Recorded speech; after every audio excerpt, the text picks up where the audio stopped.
$4 कैसे कट हो गए, तो फिर मैंने रिसर्च की तो मेरे को पता चला कि फंडिंग फी नाम का एक कॉन्सेप्ट होता है जिसमें मार्केट में जो यहाँ पे एक दूसरे को फंडिंग पे करनी पड़ती है जब भी हम फ्यूचर्स के जो ये ट्रेडिंग करते हैं, जो परपेचुअल ट्रेडिंग होती है, फ्यूचर्स की ट्रेडिंग, जिसमें फंडिंग फी हमको पे करनी पड़ती है।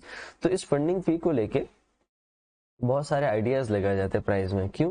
क्योंकि अगर उस समय मतलब कि जब ये टाइम है, जैसे ये काउंटडाउन एंड होने आएगा, तो जैसे मेरे को पता नहीं था कि जो लॉन्ग वाले जो है बाय वाले सेलर्स को पैसे पे करेंगे, ठीक है। तो अब उस समय क्या होता है कि मार्केट में सबको पता होता है कि जैसे ही फंडिंग रेट्स जो है मतलब यहाँ पे हाई है या फिर नेगेटिव बहुत ज्यादा है, तो जो है मार्केट में लॉन्ग वाले शॉर्ट वालों को पे करेंगे। तो उस समय बहुत सारे लोग शॉर्ट पोजीशंस ओपन कर देते हैं इंस्टेंट। बट मार्केट में लिक्विडिटी का गेम है, तो उस समय मार्केट एकदम सडन बाउंस हो जाता है, ठीक है। तो कई बार आप सडन किसी कॉइन के अंदर बाउंस देखते हो, तो they all are reason of funding rates, ठीक है। तो जैसे ये फंडिंग रेट का बेसिक कॉन्सेप्ट है। इसमें और भी बहुत सारी चीजें जो मैं आपको फंडिंग रेट्स का कुछ मैंने बहुत ज्यादा डिटेल्स लिख रखी है, अभी फिल्ट्रेशन किया था तो मैं आपको समझाता हूँ, ठीक है। ठीक है, जैसे 0.01 न्यूट्रल फंडिंग रेट होती है। Funding rate more than 0.01 is showing us positive funding rate, that means most trader open long position in market, ठीक है। जब भी 0.01 से हाई होगी तो मोस्ट ट्रेडर लॉन्ग पोजीशंस करेंगे, जब 0.01 से नीचे होगी तो जो है शॉर्ट पोजीशंस हैवी होगी, ठीक है। तो एग्जांपल्स तो मैंने आपको दे दिया, ठीक है। तो ठीक है, प्राइस इशू, हाँ एक और डिफरेंस मैं आपको बताता हूँ, एक इम्पॉर्टेंट पॉइंट। आई मीन उसके लिए मेरे को ट्रेडिंग भी ओपन करना पड़ेगा, ठीक है। देखो जैसे कि पहले कोई कॉइन देखते हैं अपन जिसकी फंडिंग रेट, आई मीन मैं कहूँ तो नेगेटिव फंडिंग रेट चल रही है, या पॉजिटिव वाला भी कोई भी एक, जिसमें ज़्यादा एकदम चेंजेस हो तो उसको मैं इजीली समझा सकता हूँ आपको, ठीक है। तो सोलाना की फिर भी कहे तो एक कहीं कहीं की पॉजिटिव, एक्चुअली में ये पॉइंट क्या है मैं आपको समझाता हूँ कि जब भी किसी भी पेयर की, जैसे कि आई मीन ये बिटकॉइन यूएसडीटी है, ठीक है, मेजर कैप पे आता है। तो जैसे कि जब भी आपकी फंडिंग रेट नेगेटिव होगी, नेगेटिव फंडिंग रेट होगी किसी भी पेयर की, मतलब हर एक्सचेंज पे अलग अलग फंडिंग रेट चलती है। क्यों? क्योंकि हर एक्सचेंज की पोजीशन डिफरेंट डिफरेंट होती है। आप देखोगे बाइनेंस पे अलग शो कर रहा है, ओकेएक्स पे अलग, डीवाईडीएक्स पे अलग, बाइबिट पे अलग है, बाइबिट पे न्यूट्रल है सब जगह, वर्टेक्स में अलग है, बिटगेट पे अलग है, ये सारे ब्रोकर्स है आई मीन, ठीक है। हर ब्रोकर पे डिफरेंट डिफरेंट होता है, ठीक है। अब नेगेटिव फंडिंग रेट में क्या होता है कि जो फ्यूचर परपेचुअल कॉन्ट्रैक्ट, देखो दो तरह के चार्ट देखे जाते हैं, एक बीटीसी यूएसडीटी नॉर्मल जो स्पोर्ट का चार्ट होता है, जो स्पोर्ट मार्केट का देखते हो। जब फ्यूचर कॉन्ट्रैक्ट का चार्ट हमको देखना होता है तो हम उसके पीछे बीटीसी यूएसडी डॉट पी लिखते हैं, परपेचुअल कॉन्ट्रैक्ट आ जाते हैं, हर एक्सचेंज के आ जाते हैं वो, ठीक है। ये देखोगे तो अब इसमें क्या होता है, फंडिंग अगर जो है नेगेटिव चल रही है, नेगेटिव फंडिंग रेट चल रही है, तो फ्यूचर जो है उसकी प्राइस कम होगी in the compare of sport, ठीक है। ज्यादा डिफरेंस नहीं होगा, बहुत ज्यादा फंडिंग रेट में डिफरेंस ज्यादा नेगेटिव है तो ज्यादा डिफरेंस होगा, बेसिकली हल्का फुल्का है। तो वो देखो जैसे कि फ्यूचर का प्राइस अगर नीचे है, जैसे कि 1,03,870.1, ठीक है, ये फ्यूचर का प्राइस है 870 के आसपास में, ठीक है। और ये देखो यहाँ पे ज्यादा है स्पोर्ट का प्राइस, ठीक है। तो स्पोर्ट का प्राइस ज्यादा है, फ्यूचर का कम है, that mean negative funding rate चल रही है इसकी, ठीक है। जो इसकी फंडिंग रेट है वो यहाँ पे नेगेटिव चल रही है, ये देखो, ठीक है। बिटकॉइन की जो यहाँ पे फंडिंग रेट आप देखोगे नेगेटिव है, 0.01 से सब कम आपको नजर आएगी, या न्यूट्रल या नेगेटिव एक तरीके से, पॉजिटिव वैसे कहीं नहीं है, 0.01 से ऊपर कहीं पे भी शो नहीं हो रही है आपको, ठीक है। आप पूरी फंडिंग रेट में शो करोगे, ठीक है। तो ये जो है बेसिक यहाँ पे जो फंडिंग रेट्स होते हैं उनका जो कॉन्सेप्ट है। अगर आप कब काम की चीजें, जब आप क्रिप्टो में ट्रेड करके भी आप फ्यूचर्स के अंदर ट्रेड करो, वो भी शॉर्ट टाइम इंट्राडे के लिए, तब जो ये काम की चीजें, वरना बहुत ज्यादा काम की चीज आपके लिए नहीं है, ठीक है।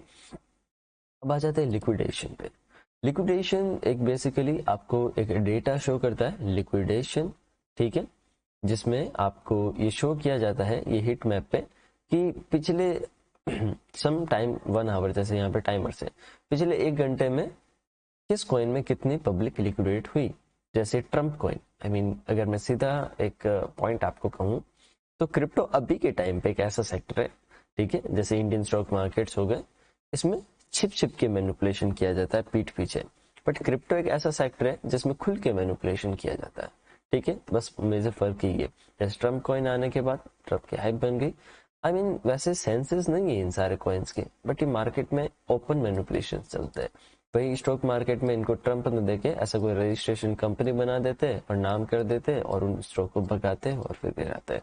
तो वो मतलब एकदम वैसी हरकतें करते हैं, एकदम मैनिपुलेटेड, वो अलग तरीके से करते हैं। यहाँ एक प्रॉपर एक ओपन मैनिपुलेशंस होते हैं। ठीक है, जैसे ट्रम्प कॉइन है, पिछले 1 घंटे के अंदर इसमें 2.14 मिलियन डॉलर्स का लिक्विडेशन हुआ, जिसके अंदर लॉन्ग पोजिशंस के यहाँ पे 500 के, ठीक है, ठीक है, 0.5 मिलियन आई मीन, ठीक है, और 1.64 मिलियन जो है शॉर्ट में लिक्विडेट हुए।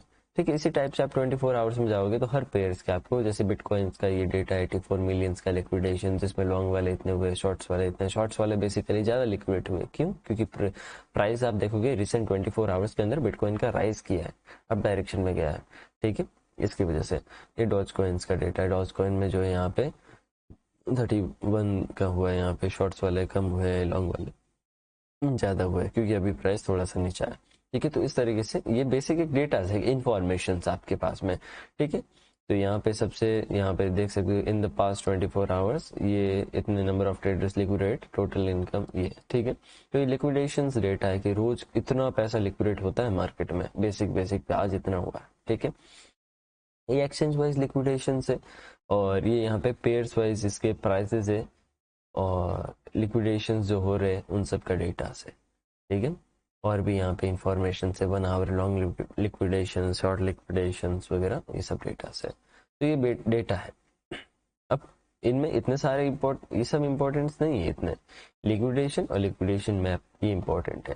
ठीक है, लिक्विडेशन मैप को मैं देखता हूँ मोस्टली ऑब्जर्व करने के लिए। इसमें क्या होता है कि किस पोजीशन पे कहाँ पे कितने लॉन्ग लिक्विडेशन है और कहाँ कितने शॉर्ट लिक्विडेशन है।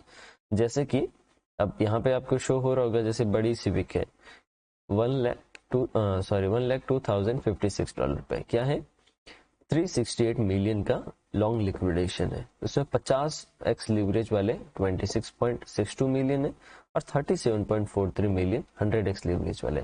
तो आपको क्या लगता है कि 37.43 मिलियन के 100x लीवरेज का मतलब क्या 37 इंटू 100x है लीवरेज? नहीं, ये 100x करके 37 मिलियन शो कर रहा है।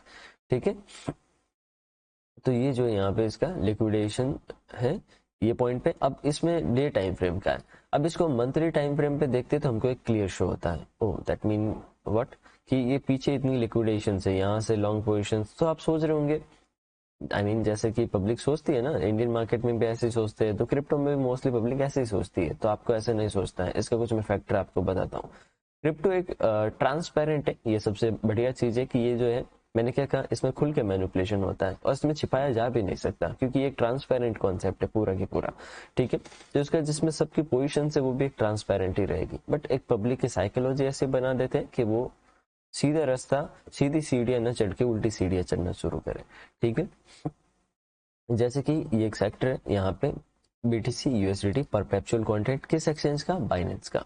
बहुत सारे एक्सचेंजेस है, बट आपको कौन से देखने? बाइनेंस हो गया, बाइबिट हो गया, और OKX हो गया। ठीक है, कॉइन बेस का आई थिंक इसमें हाँ कॉइन बेस, ये मेजर एक्सचेंज है। सिमिलरली देखिए कि आपको सब जगह पे इंफॉर्मेशन वैसे। ठीक है, तो ये एक्सचेंज का डेटा आपको लेना है। 30 डेज मतलब क्या, पिछले 30 दिनों की पोजीशंस के बारे में हमको बताएगा ये। ठीक है, 7 दिन देखनी है 7 दिन की देख लो, बट मेजरली एक बड़े पॉइंट पे। अब इंट्राडे वाले हो तो आप 1 डे पे देखोगे किधर के साइड में लिक्विडेशन है। बाकी मेजर एक बेसिक व्यू लेने के लिए हम 1 मंथ में देखते हैं। तो इसके अकॉर्डिंग क्या शो कर रहा है, पीछे बाय साइड्स की लिक्विडेशन ज्यादा है, शॉर्ट साइड में कम है। तो इसका मतलब क्या, मैं ये सोचूं कि मार्केट गिरेगा? नहीं, मैं सोचूंगा कि मार्केट बढ़ेगा। अब रीजन, ये बड़ी लिक्विडेशन किसकी है? क्या नॉर्मल रिटेलर की लिक्विडेशन 2.60 बिलियन डॉलर्स हो सकती है? क्या नहीं हो सकती। ये किसी न किसी इंस्टीट्यूट की एंट्री है, कोई ना कोई इंस्टीट्यूट है, छोटा बड़ा इंस्टीट्यूट, यहाँ पे इंस्टीट्यूट के इन्वॉल्वमेंट से। तो ये सब इंस्टीट्यूट के इन्वॉल्वमेंट से उनकी जो ये पोजीशन है, तो मार्केट को चलाने वाले ही तो इंस्टीट्यूट से। अगर मार्केट में चलाने वाला इंस्टीट्यूट है, इंस्टीट्यूट ने लॉन्ग पोजीशन ओपन की है, तो वो क्यों अपनी पोजीशन को लॉस में भेजेगा तो वो मार्केट यहाँ से राइज ही करेगा, क्योंकि यहाँ पे इंस्टीट्यूट का कोई इन्वॉल्वमेंट ही नहीं है, इनके अगेंस्ट डायरेक्शन में कोई इंस्टीट्यूट नहीं है। ठीक है, तो ये इजीली सारे इंस्टीट्यूट मिलके प्राइस को ग्रो कर देंगे। और बिटकॉइन का प्राइस कब गिरा था उससे पहले, अभी यहाँ पे डेटा आपको आई थिंक हिस्ट्री शो नहीं कर सकती, बट मैं उसी समय अलर्ट हो गया था। आई मीन मैंने कुछ मेरे जो प्राइवेट क्रिप्टो ग्रुप है उनमें इंफॉर्मेशन भी दी थी कि मैं थोड़ा उस पोजीशन पे न्यूट्रल हो गया हूँ या थोड़ा सेलिंग देख रहा हूँ। क्यों? क्योंकि उस समय इंस्टीट्यूट दोनों साइड में हो गए थे। जिस साइड में ऐसा आप ये देख रहे हो ना, अप साइड में लिक्विडेशन, ये सब इंस्टीट्यूट पोजीशन है, ये सब बाय साइड में पुश कर रहे हैं। ऐसा कैसा इधर सेल साइड में भी हो गया था, आई मीन दोनों साइड में इंस्टीट्यूट्स ओपन हो गए थे। तो वहां पे फिर बायर का इंस्टीट्यूट्स कम होने लग गए। एडमिन पब्लिक क्या सोच रही थी कि और अब जाएगा, क्यों? शॉर्ट साइड में लिक्विडेशन आ गई है। बट उनको कौन बताए कि ये सब इंस्टीट्यूट से यही तो मार्केट चलाते हैं। आप क्या सोच रहे हो? इनको फॉलो करना है, इसलिए आपको बस सीधा सोचना है, पता है इस कॉन्सेप्ट में कि जिस साइड में ज्यादा वॉल्यूम है उस साइड मार्केट, मतलब बाई साइड में ज्यादा है तो बाई साइड में ही जाएगा मार्केट, सेल साइड में ज्यादा है सेल साइड में जाएगा। ये एक पॉइंट है, इस बेस पे हम पूरा प्राइस को या ट्रेड को डिपेंड नहीं कर सकते। ये एक बेसिक एग्जांपल है जो एक इन्फॉर्मेशन के लिए आपके लिए यूजफुल है। इसके साथ में हम बहुत सारे वेरिएंट जोड़ेंगे, उसके अकॉर्डिंग फिर हमें एक व्यू मिलेगा।